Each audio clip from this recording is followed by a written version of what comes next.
Assalomu alaykum hurmatli qarindoshlar. Bugun sizlarga 2016-yil 5-oyda Taklamakan Uyg'ur nashriyati tomonidan nashr qilingan Shayx Muhammad Qutbning "Kilanglar Bayavan zulmatlaridan chiqib ketaylik" nomli kitobini tanishtirmoqchimiz. Tahriri Abdujalil Turan. Kitob 5 bobga bo'lingan bo'lib, birinchisi kirish so'z, ikkinchisi biz Bayavonga qanday kirib qoldik, uchinchisi Bayavonning hajmi, to'rtinchisi muborak uyg'onish, beshinchisi biz arzu qilayotgan kelajak. Kitobning tafsilotiga kelsak, Bayavondan chiqib to'g'ri yo'lga qaytish chaqiriqi butkul ummatga, xususan uyg'onish harakatini tashkil qiluvchi yoshlarga qilingan chaqiriq bo'lib, bu yoshlar yo'lida ummatni yetaklaydigan, ummatning yo'liga qaytishni va yo'lda mengishini osonlashtiradigan boshlamchidir. Bu mening to'g'ri yo'limdir. Shu yo'lda menginglar. Noto'g'ri yo'llarda mangmanglar. Ular sizlarni Allohning yo'lidan ayirib etadi. Sura An'am 153-oyat.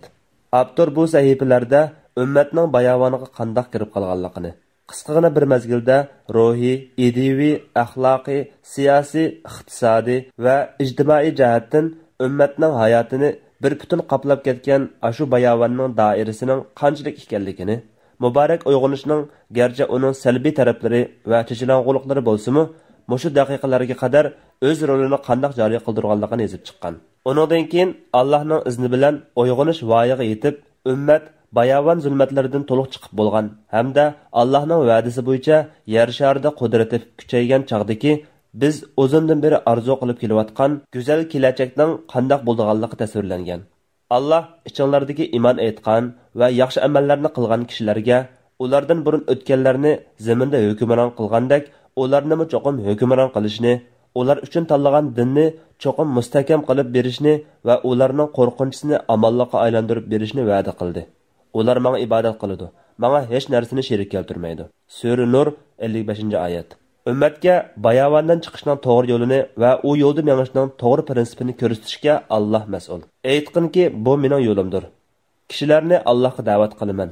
Men va menga ergashganlar ro'shan dalilga asoslanamiz.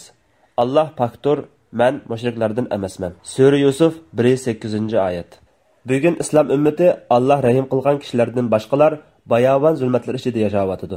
Alloh Musa alayhissalomning qavmini Bayavondan chiqmaslik jazosiga mubtalo qilgan bo'lib, ular 40 yilgacha Bayavonda adishib yurgan edi. Chunki ular Allohning muqaddas zamini Falastinga kirish buyrug'ini rad qilganlik uchun Alloh ularni ashundoq jazolagan edi. Musa alayhissalom qavmining 40 yilgacha Bayavondan chiqolmaslik jazosiga mubtalo qilinishining sababi shuki, bu qavm Firavnning mustamlikasi va qulluq ostida o'sib yetilgachga ilohiy elchilikni amalga oshirish va zaminda Allohning qonunini yo'lga qo'yishdek ulug' vazifani ustiga olish salohiyatini, bo'libmi Alloh tarafdan ularga tushirilgan omonatni ado qilish irodasini butunlay yo'qotgan edi. Shunga Alloh ularni bir muddat ashu Bayavonni qoldirish orqali jazoladi.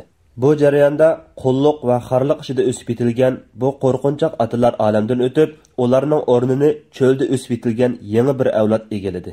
Bu yangi avlodlar Bayavonda tug'ilib, jafo va mushaqqat ichida o'sib yetildi. Ruhiy va jismoniy jihati tavlandi. Jafo mushaqqatdan qo'rqmaydigan kuchli irodaga ega bo'ldi. Natijada Alloh ularni muqaddas zaminga kirishiga ruxsat qildi va ularni zaminda kuchish imkoniyatiga ega qildi. Islom ummati bugun Bayavonda yashayotdi. Biroq bu Isroil avlodlari yashab o'tgan hissiy Bayavon bo'lmasdan, balki ma'naviy Bayavondir. Ya'ni ideya, his tuyg'u, tasavvur va harakat yo'llaridagi Bayavondir. Ummat yaqinqi bir qancha asrdan buyon Bayavonga ko'nsir ishkirlab kirib ketdi. Allohga ko'p shukrlar bo'lsinki, oxiri uyg'onish barliqqa keldi. Ummat bir mazgil mugdab qolgan hamda Bayavonda cho'rgilab yurgan mazgillarda tashlab qo'ygan haqiqiy to'g'ri yo'l va haqiqiy kuch-quvvat manbasiga qaytish uchun ummatning bayroqdorlari Bayavondan chiqishga boshladi. Serblar Bosniya, Gersegovinada ilib borgan ahli salib qirg'inchiligi hamda butkul g'arb xristianlarining bu xil vahshiy qonxo'rlik qarta sharmandalarcha sukut qilib turishi dal ashu saxta madaniyatning haqiqiy o'lchami bo'lib, bu o'lcham ashu madaniyatning haqiqiy manbasini va ummatning hayotidan qanchalik tarafini shaytonga ozuq qilib berganligini ichib tashlab berdi.